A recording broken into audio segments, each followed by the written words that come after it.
pada video kita kali ini kita akan membahas satu persatu bagaimana caranya membaca analisis komposisi yang tertera pada kemasan pakan ikan koi sehingga Paman dan Bibi dapat memilih pakan dengan baik dan tepat.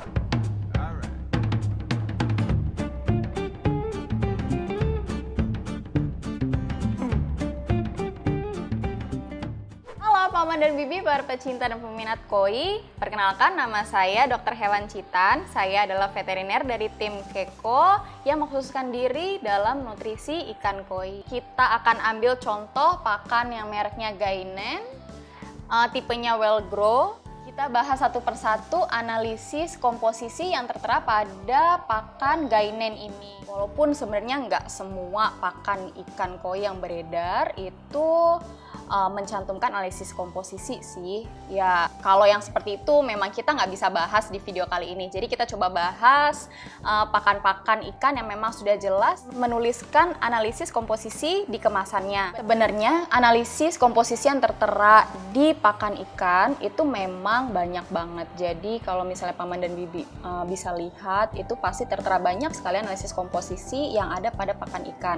Cuma kita bahas satu persatu yang mana sih yang penting untuk Paman dan Bibi ketahui. Yang pertama itu tentu saja protein. Ini memang jadi topik yang menarik banget karena memang protein ini biasanya menjadi faktor utama dalam memilih pakan ikan koi. Hal itu memang benar adanya karena pertama protein dan lemak itu merupakan sumber energi utama bagi ikan koi atau Cyprinus carpio. Jadi memang kandungan protein dan lemak itulah yang kemudian menjadi perhatian utama untuk Paman dan Bibi memilih pakan ikan koi.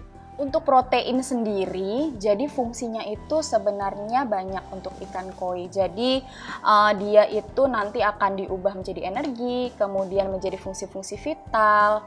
Untuk melangsungkan kehidupannya, sebenarnya ikan koi itu hanya butuh protein sebesar 35% saja. Untuk pertumbuhan yang optimal, ikan koi itu sebenarnya hanya butuh protein sebesar 40%. Pemberian protein yang berlebihan jadi lebih dari 45% menyebabkan pertumbuhan yang lambat bagi ikan koi.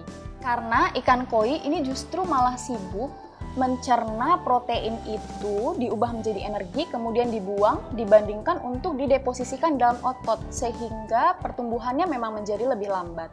Jadi kalau Paman dan Bibi ingin pertumbuhan ikan koinya menjadi maksimal, pilihlah pakan ikan yang mengandung protein sebanyak 40%. Sampai dengan 45% sebenarnya masih oke, walaupun sebenarnya menurut penelitian pertumbuhan 40% sampai 45% itu tidak ada perbedaan yang signifikan, sehingga 40% saja itu menurut saya sudah cukup untuk Paman dan Bibi berikan ke ikan koi. Hal ini benar-benar berbeda dengan ikan-ikan karnivor, karena ikan-ikan karnivor di tubuhnya itu ada tapi hanya sedikit enzim yang dapat memecah karbohidrat, sehingga mereka, ikan-ikan karnivor ini memerlukan protein yang lebih tinggi sampai dengan 50 bahkan sampai dengan 60%. Maka dari itu, pakan-pakan dengan kandungan protein 50-60% itu memang cocoknya untuk ikan karnivor, bukan untuk ikan koi yang merupakan ikan omnivor. Oke, untuk poin yang kedua itu adalah lemak. Nah, lemak ini juga memiliki fungsi-fungsi yang amat sangat penting di tubuh koi karena fungsinya itu salah satunya adalah meningkatkan penyerapan nutrisi-nutrisi pada ikan koi terutama vitamin. Sebenarnya ada 3 tipe untuk kebutuhannya terhadap lemak atau asam lemak. Tipe yang pertama itu adalah ikan yang membutuhkan hanya omega 3. Tipe yang kedua itu adalah ikan yang membutuhkan omega 3 dan omega 6. Dan tipe yang ketiga itu adalah ikan yang hanya membutuhkan omega 6. Nah, ikan koi ini termasuk ke golongan tipe 2. Sehingga ikan koi ini membutuhkan omega 3 juga omega 6. Untuk kadarnya itu bisa berkisar 2-6%. Itu sudah cukup. Lebih dari itu juga dihindari karena nanti akan terjadi terlalu banyak predisposisi lemak pada organ-organ vital ikan. Kurang dari itu juga tidak baik karena nanti akan mengganggu fungsi-fungsi vital yang ada pada ikan koi. Nah, pada pakan Well Grow di sini itu kandungan lemaknya itu 4,3%, sehingga memang sudah sangat cocok diberikan pada ikan koi kesayangan Anda. Selain itu, lemak yang terkandung dalam pakan ini itu juga sudah mengandung omega 3 dan omega 6. Oke, untuk yang ketiga, kita bicara tentang karbohidrat. Balik lagi sedikit, tadi saya sempat singgung bahwa ikan koi ini merupakan ikan berjenis omnivore. Tandanya dia memang tetap butuh karbohidrat walaupun dengan kadar yang sedikit. Jadi kadar yang dibutuhkan itu sebenarnya tidak boleh lebih dari 20%. Maka dari itu, kalau ikan koi kita kasih pakan yang mengandung banyak karbohidrat, itu juga tidak baik. Pakan Well Grow ini itu memang kandungan karbohidratnya itu tidak terlalu tinggi, itu ada di 3,9%. Video ini dipersembahkan oleh Koi Anesthesia. Sebelum pakai anestesia, pakai Dettol, pakai bius awana ya. Setelah tahu ada anestesia, itu sih benar-benar di luar perkiraan saya lah. Ikannya pingsan, tapi tetap sirip itu ngembang sempurna. Posenya bagus banget. Koi Anesthesia, cepat tidur, cepat bangun. Untuk kandungan yang selanjutnya itu dia ada crude fiber dan ash atau abu ya. Nah, sebenarnya crude fiber dan ash itu memang tidak terlalu dibutuhkan di ikan koi, tapi ini merupakan kandungan yang tidak bisa kita hindari karena crude fiber dan ash ini dia merupakan kandungan-kandungan sisa dari olahan bahan baku di pabrik, sehingga pasti ada. Nah, kandungan yang aman untuk pakan ikan koi itu untuk crude fiber itu tidak boleh lebih dari 10% dan ash-nya atau kandungan abunya itu tidak boleh lebih dari 13%. Kalau lebih dari itu memang mengindikasikan bahwa pakan ikan koi yang Anda pilih itu kurang mudah untuk dicerna. Yang selanjutnya yang tidak kalah penting yang harus Paman dan Bibi ketahui itu adalah moisture atau tingkat kelembapan dalam pakan ikan koi Anda. Moisture itu semakin tinggi itu akan semakin banyak kandungan airnya. Otomatis kalau misalnya kandungan airnya semakin banyak, itu pakan Anda akan semakin beresiko mengandung jamur. Nah, jamur ini sebenarnya yang dihindari itu adalah mycotoxin atau racun yang dihasilkan oleh jamur. Sehingga untuk standarnya moisture itu adalah maksimal 12%. Pakan dengan tingkat kelembapan kurang dari 12% itu memang biasanya punya expired date itu sekitar 6 bulan. Kalau misalnya kurang dari 10% itu dia punya expired date 12 bulan atau setara dengan 1 tahun. Nah, pakan yang baik itu biasanya mereka juga mengandung mycotoxin binder. Jadi mycotoxin binder ini fungsinya untuk mengikat racun-racun jamur.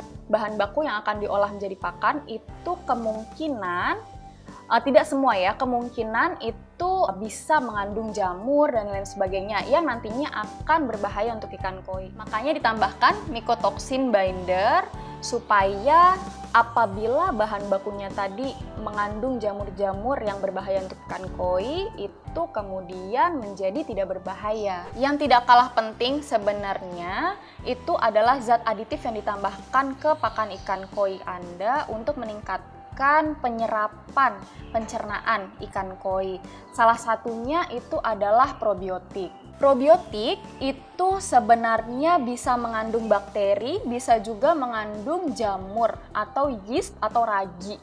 Jadi tidak hanya bakteri aja nih yang bisa dijadikan probiotik, karena terkenalnya kan biasanya probiotik itu mengandung bakteri baik, tapi ternyata ada juga jamur baik yang bisa ditambahkan ke dalam pakan ikan koi. Kalau bakteri itu dia biasanya digunakan bisa lactobacillus, bacillus. Kalau jamur atau ragi tadi itu bisa menggunakan Saccharomyces. Nah, pada pakan Well Grow ini kita memang menambahkannya itu adalah probiotik dengan jenis ragi atau jamur tadi. Jadi yang ditambahkan itu adalah Saccharomyces. Nah, untuk vitamin itu memang sebenarnya banyak sih kandungan-kandungan vitamin. Tapi biasanya pakan-pakan yang baik itu dia sudah mengandung vitamin-vitamin yang lengkap. Jadi yang penting itu vitamin C. itu dia memang bisa meningkatkan imunitas pada ikan, vitamin C, kemudian vitamin B1, B2, B3, B6, dan B12 itu memang wajib ada pada pakan ikan koi, kemudian vitamin A, D, E, dan K. Itu juga sebenarnya untuk vitamin A, D, dan E itu sudah bisa dihasilkan sendiri oleh ikan koi kesayangan Anda, tapi jauh lebih baik apabila ditambahkan lagi ke dalam pakan ikan koi. Untuk mineral, sebenarnya ikan koi itu sudah bisa mendapatkan banyak mineral dari air. Jadi sebenarnya kandungan mineral ini kita sebut mikronutrien atau nutrisi mikro. Jadi jumlah yang ditambahkan ke dalam pakan ikan itu tidak terlalu banyak. Tapi ada 2 mineral penting yang harus ditambahkan ke dalam pakan ikan koi, yaitu kalsium dan fosfor. Untuk kalsium dan fosfor ini masing-masing bisa ditambahkan sebanyak 1% saja di pakan ikan.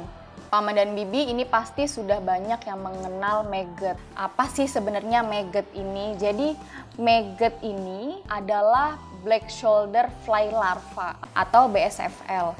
Nah, BSFL ini sebenarnya banyak mengandung protein dan asam lemak yang tadi saya bilang sebagai sumber energi utama dari ikan koi.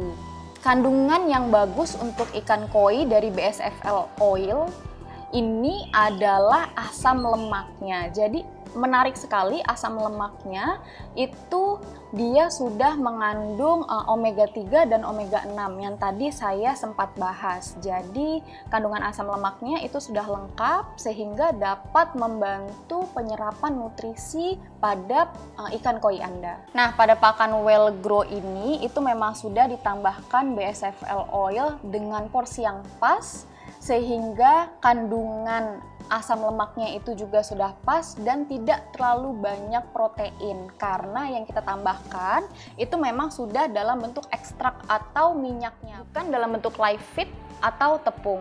Oke, jadi Paman dan Bibi sekarang sudah paham ya yang harus diperhatikan dalam memilih pakan ikan koi. Jadi yang pertama itu tentu kandungan proteinnya itu nggak perlu protein yang terlalu tinggi. Jadi 40% saja itu sudah cukup untuk pertumbuhan ikan koi Anda.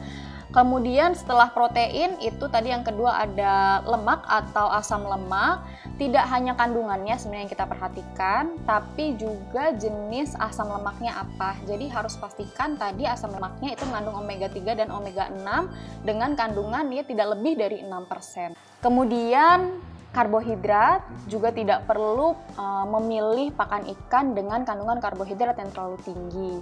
Lalu ada vitamin dan mineral. Pastikan pakan ikannya itu juga mengandung vitamin yang lengkap, kemudian mineral yang tadi saya bicarakan mengandung kalsium dan fosfor. Lalu harus diperhatikan juga kandungan dari ash dan crude fiber karena memang itu mempengaruhi dari tingkat kecernaan dari pakan ikan koi. Paman dan Bibi, para pecinta dan peminat koi, saya Dr. Hewan Citan. Terima kasih banyak. Semoga koi-koi kita berbahagia. Ciao!